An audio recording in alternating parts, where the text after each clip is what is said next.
Donald Trump would actually win. I'm not saying that's going to happen, but I am saying that he is very much in this ballgame based upon where he is right now, and compare that to where he was in prior years.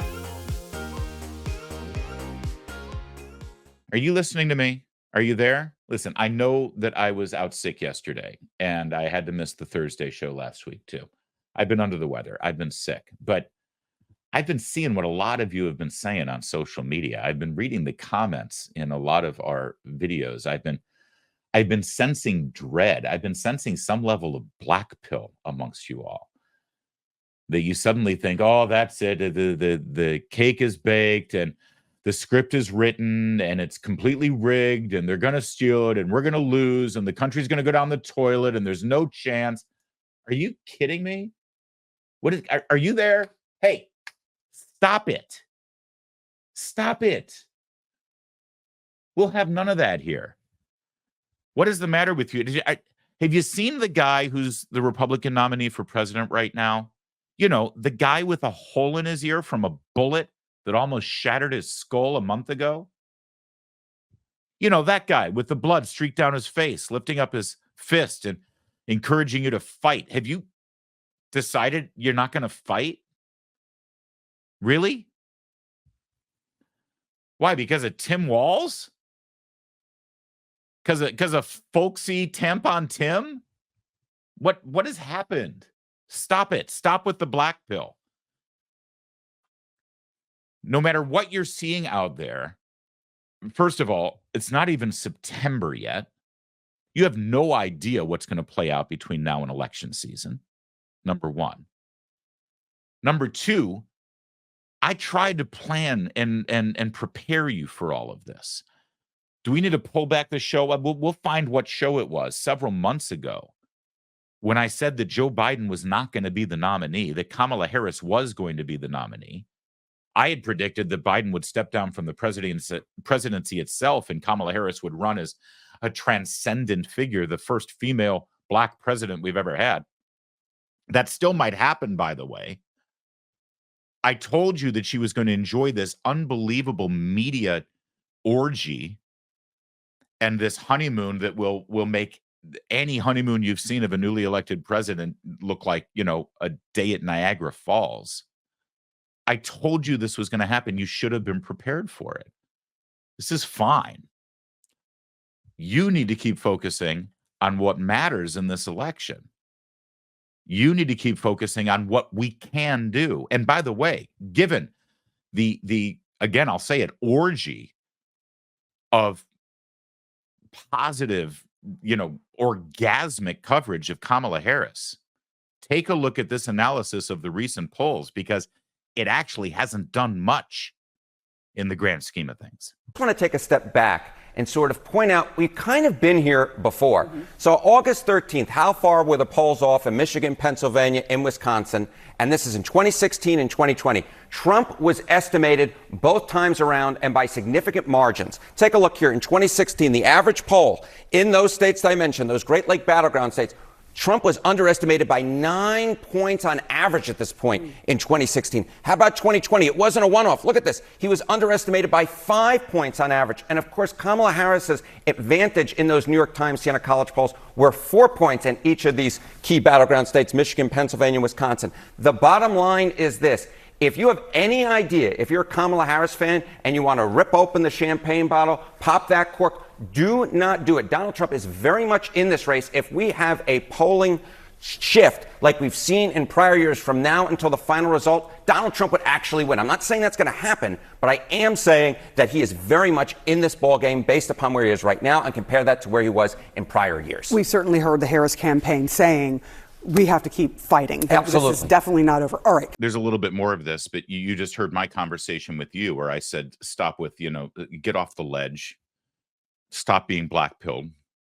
There's still an opportunity here. In fact, forget about an opportunity. As far as I'm concerned, this election is well within the grasp of Donald Trump if they run hard and act like they're 10 points down. Okay, so stop. They're trying to depress you, right? That's my perspective on you. That's what I'm trying. Have you noticed what their perspective is? Hey, Kamala Harris fans, you shouldn't be popping the champagne corks quite yet, because they know who their viewers are. They're not even pretending otherwise. Can you imagine if they said, hey, if you're a Trump supporter out there, you know, the people in the CNN control room would be like, there aren't any. Don't worry. Frame this properly. The whole thing is framed about how Kamala shouldn't be celebrating quite yet. But I hope you're understanding what this graphic tells you. They're acknowledging right now. This is what's his name? Is it Harry Enten? Yep. Yeah, Harry Enten, the thank you, Kevin, the poll guy for CNN. Who I appreciate his nerdiness, actually. He's acknowledging. Now, this is the poll guy. This is the guy who goes on there with the big screen behind him and breaks down all the polls for you to tell you exactly what's going on right now in the electorate. And the poll guy, whose job it is to tell you exactly what's happening right now, is doing a segment on how 4 years ago and 8 years ago, the polls were all wrong. And the implication here, and certainly the inference that I've drawn from it, is that the polls are wrong now too. So the poll guy, whose job it is to tell you exactly what's going on right now based on the polls, is conceding that the polls are completely full. Which is a brilliant segment. It's like, hey, we need you to go out there and explain how the polls are all probably wrong. And like, yeah, but I'm like the poll guy. If I'm telling you that they're wrong, why would anyone listen to me about anything next time I'm on the air? Don't worry, nobody cares. It's just content. We're 24/7. We got to fill with something. So let's just, it helps us with our graphics, keeps those people employed over there that make the graphics. Just do the segment. So 8 years ago, all of the polls by mid-August projecting what would happen in November were off by 9 points. You understand, we're talking about Michigan, Pennsylvania, Wisconsin. Michigan, Pennsylvania, Wisconsin right now are basically tied, dead heat, or Trump's ahead by like 1 point. 4 years ago, they were off by 5 points in those same states. And 8 years ago, they were off by 9 points. So if you're looking at Real Clear Politics or 538 or Nate Silver or wherever you go, and you're getting depressed and you're getting upset because you think that, oh, that's it, they're going to steal it for Kamala. These numbers are meaningless right now. All right. What matters is your focus and your determination and your enthusiasm. That's what matters. And so now we'll go back here because they're trying to make it a cautionary tale for Kamala Harris supporters. Let's talk about enthusiasm and how that translates actually. We are quite a ways out, again, 3 months about. Yeah, you know, yesterday I was mentioning, you know, the enthusiasm for the Democratic ticket was up. Yeah. But that enthusiasm is not the same thing as going out to actually vote. And there's a different question, which essentially says, how certain are you actually going to go out and vote? And this is the top range. Almost certain to vote. Again, Michigan, Pennsylvania, and Wisconsin. This is among registered voters. Look at this. Look at Kamala Harris now compared to where Joe Biden was back in May. In fact, 62% of Joe Biden voters said they were almost certain to turn out and vote. Now, it's gone down. It's actually gone down a little bit. I would call this in the same general area at 61%. But it's basically unchanged. And look at Donald Trump. He was at 58% in May.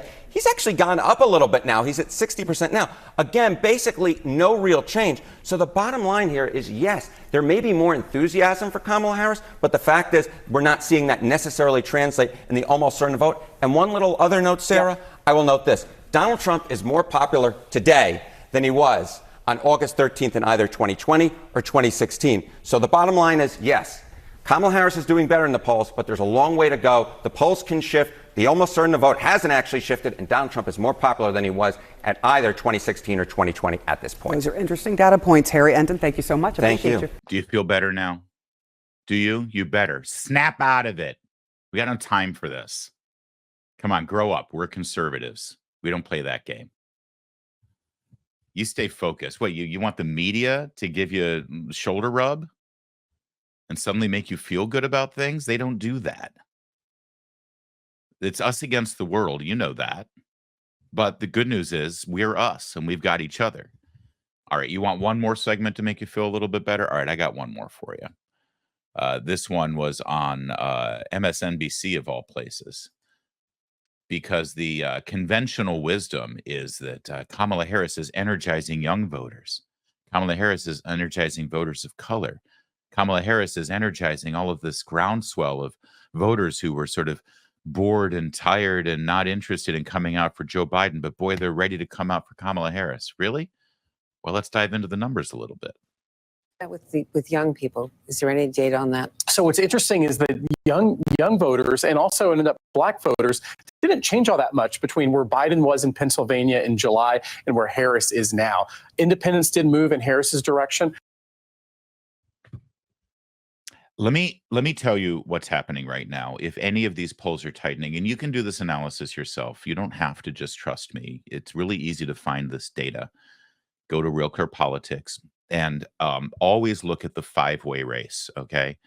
There's the head-to-head, but it's stupid. The head-to-head race is meaningless because every single ballot in every single state is going to be a five-way race, or at least in the states that are battleground states. It's going to be Trump versus Harris versus Kennedy versus Stein versus West. All right. It is a five-way race. So click on the polls that show the five-way race. Now, you're going to have to open two tabs to do this. Okay. Are you listening?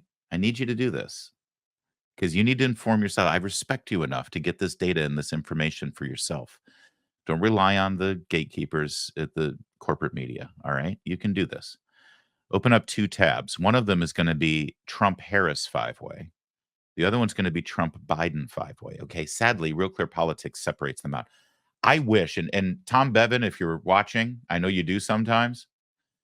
Tom Bevan at Real Clear Politics, could you please, you should have one chart that shows the progression of the polls from Biden and then transferring to Harris all on one chart.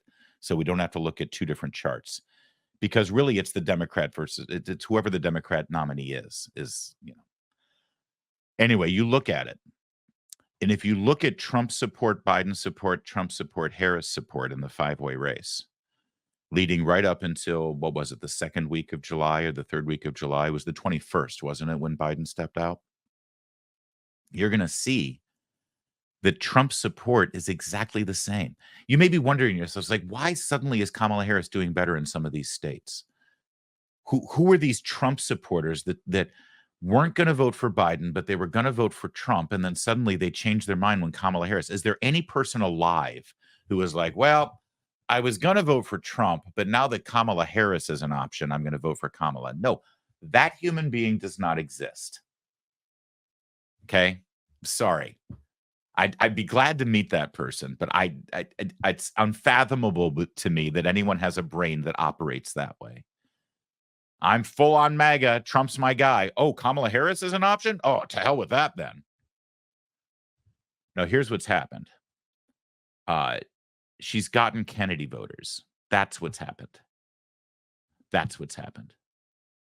People who could not bring themselves to vote for Joe Biden and weren't going to vote for Donald Trump have decided, and so they decided they were going to vote for Kennedy. They've now decided to jump back over to Kamala. And I think that's gonna move.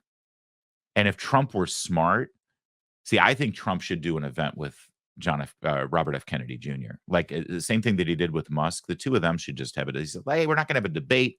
Let's talk about the issues. I think that would be very smart. But that's what's happened here. That's why you're seeing some movement over to Kamala Harris. As you just heard there, it's independent voters, which really are Kennedy voters. Here, listen again, though. The numbers for young voters and black voters hasn't moved much in these battleground states. With young people, is there any data on that? So what's interesting is that young voters and also ended up black voters didn't change all that much between where Biden was in Pennsylvania in July and where Harris is now. Independents did move in Harris's direction. Independents moved. Kennedy voters moved. That's what's happened. That's what's happened. You want more good news? I'll give you some more good news. It's not good news, but I need you to come back off the ledge. Take a look at this. This is July voter registration numbers. All right. And it's broken down state by state by state. You can take a look at this. Political polling, polling numbers is a great account to follow. Got great information on there. I know it says I'm not following them because I've got a different account here. Yes, that's right. I have several Twitter accounts. New July voter registration. Republicans have gained 252,794 new registered voters. Democrats have lost 19,000. And it's broken down state by state. right? So if you look at states that matter, by the way, Florida, phenomenal, the numbers here. 67,000 new Republicans versus 22,000 new Democrats in that state. But if you break it down state by state, you look at Pennsylvania, 21,000 Republicans versus 5,700 Democrats, right? Michigan and Wisconsin are not included in this download here. Why is this important? It's important for two reasons. The first is that shows you enthusiasm. That shows you very real enthusiasm and momentum for one party over the other. But secondly, and most importantly, these people right here who have just been motivated to register for the first time now, just 4 months before the election. So they're probably, it's like, wow, this is new. This is exciting. I'm registered now. I'm going to vote. You'd be surprised how many people like in their 40s and 50s have never voted for president before. I know that you and I, we're plugged in. We follow politics. We love this. We live for this. It's not just every 4 years that we pursue this stuff. This is part of our, it's like we follow our sports team. We follow our politics. That's what we do, right? But there are a lot of people who don't live like us, who don't think like us. Rush Limbaugh used to call them low information voters. It's not meant to say that they're stupid. It means that they've got, lives. They've got rich, fulfilled lives that don't revolve around politics. I envy them sometimes. They've decided this year I'm going to register to vote. And if this year you decide you're going to register to vote and you're registering to vote Republican, more likely than not, you're going to vote for Donald Trump. So they're very motivated people. Do you know what's most important? Here we go. 33, whale disease. 33 years old, never voted, now registered Republican. So here's what's important about whale disease as a perfect example. Welcome aboard, whale disease, and we're glad you're there. Here's what's most important about this. The very most important thing that you need to know about this number, by a factor of I'm not good at factors, by a factor of 10 to 1, 252,000 Republicans. Actually, it's more than 10 to 1. I'm sorry. To a loss of 20,000, 19,000 for Democrats. Somebody figure out the factor for me. Math. I was told there was no math in this job. Do you know what's most important about this, guys? Those people don't show up in any of the polls. Literally none of the polls. Think about it. Think about it. When you see the polls that we see right now, when we analyze this election, it is either a polling of registered voters who up until July, they never showed up because they weren't registered. Or even more importantly, the most important polls you're looking at right now, and pretty soon, most of the polling places are going to isolate down to this group of people, likely voters. Do you know how they determine who a likely voter is? They ask them a series of questions. Have you ever been asked a political poll before? A lot of people haven't. They qualify you as a likely voter at the beginning of the call. One of the things is they ask if you're registered. If you're not registered, they won't even ask you anything. They're going to hang up on you and move on. So if you don't want to deal with the pollster when they call you, just say, I'm not registered, and then they'll move on. They ask you if you're registered, but then they ask you your voting habits. Did you vote in the primary? Did you vote in the last election? Did you vote in the election before that? They have criteria that determines whether you're a likely voter or not. Every single one of these voters, every single one of them, will not be included in any of the polls that say likely voters. Now I ask you something. Between Kamala Harris and Donald Trump, who is most likely to have people who are first-time voters who have never participated in our system before? Who? The establishment hack, Kamala Harris? Or the trailblazing, upend the entire system, renegade maverick, Donald Trump? Do you feel better now? Have you put down the black pills? Are you ready? Are you ready? Because we can't afford to lose you. We got a lot to accomplish. Please stick with us.